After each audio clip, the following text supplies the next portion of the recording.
Alors on a beaucoup de plaisir de vous recevoir parce que déjà, vous avez signé la charte, vous avez signé la charte et vous avez été élu, ce qui est quand même déjà encore mieux. Et en plus, on vous a décerné un feu vert puisque on considère que vous avez appliqué grande partie cette charte. Donc on est impatient, non pas de vous faire des reproches, mais d'entendre un peu le retour d'expérience, savoir les difficultés que vous avez eues, parce que sans doute qu'il y en a eu, parce qu'on change quand même pas mal d'habitude, et puis savoir si vous avez déjà analysé des premiers résultats, s'il y a des choses qui vous semblent plus intéressantes que d'autres. Je vous pose la question vraiment, parler sans langue de bois. Merci. Bien écoutez, oui, donc nous avons installé très tôt le dispositif anticorps. J'utilise le terme dispositif parce qu'en fait la charte est assez méthodique.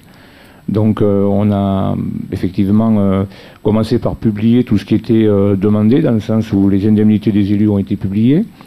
Elles ont été révisées d'ailleurs pour correspondre à ce que la réglementation autorisait, donc une petite correction au passage. Ensuite, on a aussi publié les indemnités qui... Parce qu'avant, ils touchaient plus que prévu, c'est ça? Bien, disons qu'il y a un petit jeu qui autorise des fois d'avoir des indemnités sur le nombre maximum d'adjoints autorisés, alors que l'on peut utiliser un nombre d'adjoints inférieur. Donc, en l'occurrence, il y avait un écart d'un adjoint, donc on a revu ça sans interpréter, je dirais, les textes. Donc, on a eu cette indemnité pour cet adjoint. Les subventions associatives aussi, c'est un sujet assez sensible, qui fait des fois l'objet d'habitudes, etc., plus ou moins bien justifiées, donc on les a publiées. Bon, je précise que mon équipe est composée de personnes qui n'avaient pas été élues, donc des personnes totalement sorties du système politique, des gens qui n'étaient pas encartés, et en plus on était au terme de 48 années d'une majorité unique, donc on était, je dirais, dans une révision assez générale du fonctionnement. Ensuite sont arrivées les diverses publications des travaux des commissions qui étaient aussi obligatoires, nos déclarations d'intérêt qui ont été publiées, et puis la construction, la mise en place de la commission éthique. La commission éthique, la difficulté c'était d'avoir une personne qui était suffisamment droite, on va dire ce mot, pour simplifier le caractère de ceux qui aiment la chose publique, qui sont soucieux de la respecter, sans tomber dans le travers qui existe malgré tout quand on a je dirais, quand on signe ce genre d'engagement, c'est que bien sûr l'opposition voit dans toute information finalement une information potentielle pour y voir quelque chose, donc demande des comptes, donc il fallait éviter que ce soit exploité. Et donc j'ai choisi, on a discuté avec mon équipe, on est tombé d'accord avec une personne qui avait plusieurs années auparavant fait de la politique sur le terrain, qui avait été reconnue pour sa neutralité politique, pour je dirais une campagne assez ouverte. Et donc aujourd'hui, c'est cette personne qui est dans la salle d'ailleurs, que je remercie, parce qu'il nous a permis de regrouper plusieurs personnes, dont des gens de l'opposition, et ils font un travail de présence, donc ils sont présents à tous les conseillers municipaux. Ils nous demandent des comptes un petit peu en fonction des notes de synthèse que l'on envoie avant les conseils municipaux, pour savoir ce que l'on va en fait voilà, discuter, comprendre si les gens sont liés à ces affaires.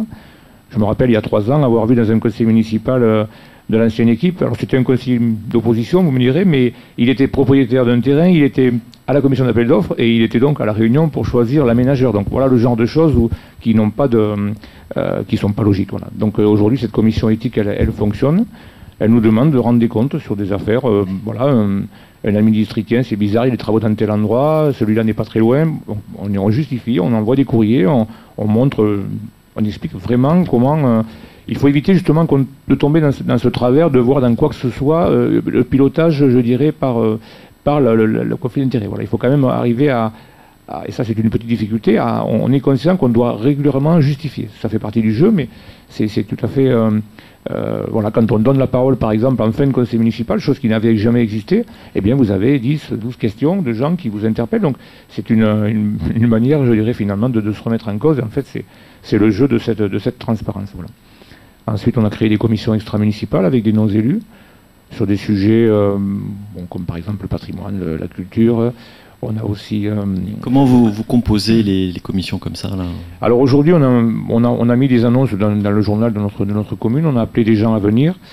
Bon, je dois dire que ça s'est fait de manière assez informelle par rapport à... On doit pouvoir peut-être avoir des commissions encore plus grandes. Après, la difficulté se pose lorsqu'on a une dizaine de personnes, les premiers qui se sont fait connaître, ou une quinzaine, est-ce qu'on va à plus? Alors effectivement, se pose le travail des commissions. Donc aujourd'hui, peut-être que ces commissions viendront être plus complètes, je dirais, plus élargies à d'autres personnes. Donc aujourd'hui, ça a été une annonce sur le journal et je dirais, on s'est à peu près arrêté quand on avait un groupe suffisamment constituée. Donc on a des gens du monde associatif, ça dépend en fait le type de... Je pense à une commission pour les transports où on a des personnes qui ont eu affaire dans leur vie à ce genre de thématiques dans d'autres villes que la nôtre. Donc on profite de ces expériences-là. On est souvent dans ces démarches de s'aider autour de nous de personnes justement qui éclairent en fait sans avoir un parti pris particulier dans certaines affaires. Ça nous permet d'avoir cette neutralité. Je pense que les gens sont sensibles en fait à cette ouverture. Je ressens régulièrement, effectivement, vous avez parlé de la situation nationale, ça m'a énormément motivé, au-delà de ce qui me motivait localement de pouvoir, je dirais, j'ai connu trop, si vous voulez, de petites affaires, je dirais pas des grosses, mais ce qui est tentant peut-être quand on est élu, de toujours essayer un petit peu de renvoyer l'ascenseur, c'était tellement flagrant pour moi qui était issu de ce village. Et puis effectivement, vous avez parlé du vote du Front National. Je suis énormément sensible à cette progression et je ne vois pas, je ne vois que comme incontournable que les choses changent pour que, effectivement, il n'est pas normal que les gens ricanent un petit peu trop facilement de la politique. En fait, cette vision qui est en train de se créer, que tout serait, je dirais, finalement la même chose et que rien de bon ne serait à imaginer. Donc, j'ai plaisir en fait à m'efforcer à prouver ça et j'espère que ça continuera. C'est un message très important de nos jours, que les gens reprennent confiance effectivement, que les gens qui font de la politique sont des gens comme eux et que la chose publique c'est une richesse qui nous appartient à tous, quoi. Donc il faut vraiment surveiller ça. Donc voilà pour les grandes lignes de ce que l'on a mis en place. La commission des finances devait revenir en vice-présidence, puisque le président c'était le maire, à l'équipe d'opposition qui n'a pas souhaité prendre ce poste. Donc on est resté sur une commission des finances avec un vice-président de ma majorité. Dans le CCAS, j'avais le droit de désigner des membres. On a donné une personne, donc qu'on a donné, je dirais, à choisir aux membres élus du CCAS. Et la commission éthique également, nous avons, je ne sais plus combien, on a au moins 2-3 personnes qui sont issues, je dirais, soit de l'équipe minoritaire, soit de leur comité de soutien, enfin des gens qui sont effectivement là avec une vision politique opposée. Et ça fonctionne correctement. Donc l'opposition, même s'ils ont refusé la présidence de la commission des finances, ils jouent le jeu, quoi. Ils acceptent. Ils siègent bien sûr à la commission, il n'y a pas de souci là-dessus, les commissions se réunissent, on diffuse des comptes rendus, chose qui finalement n'existait pas. Donc ça permet à tout le monde de voir effectivement comment avancent les travaux. Bon. Et est-ce que vous avez tenté des mécanismes qui n'étaient pas dans la charte, par exemple? Peut-être qu'on peut aussi...